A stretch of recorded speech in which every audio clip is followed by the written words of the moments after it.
The wind howls across the Judean wilderness. The sun has already dipped below the jagged horizon. The shepherd counts again. His heart sinks. One is missing. To understand the weight of that missing one, you have to understand the bond.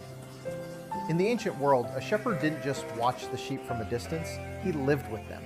He smelled like them.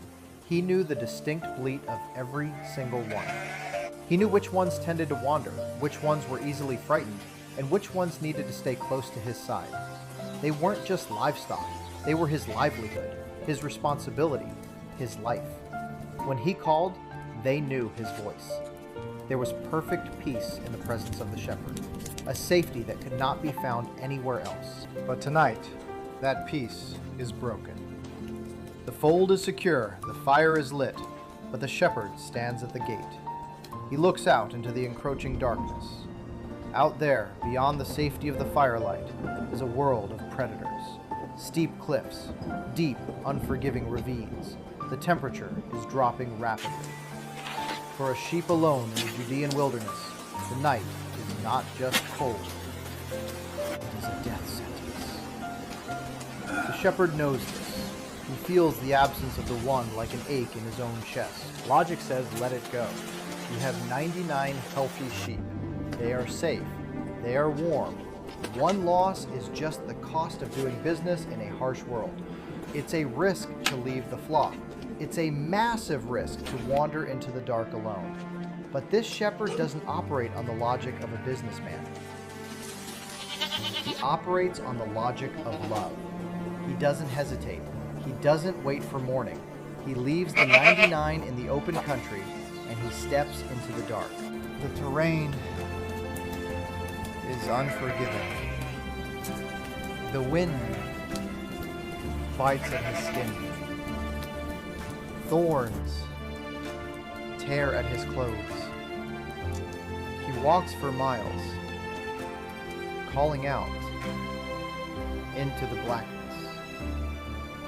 Listening, waiting, hearing nothing but the howl of the wind. Hours pass. There you His are. muscles ache.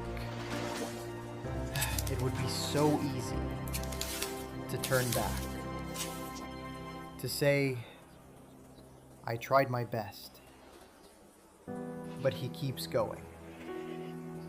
He searches the deep ravines. He climbs the jagged cliffs. He pushes through the thickest brush. Because to him, that one wandering sheep is worth the pain of the search. He will not stop until the lost is found.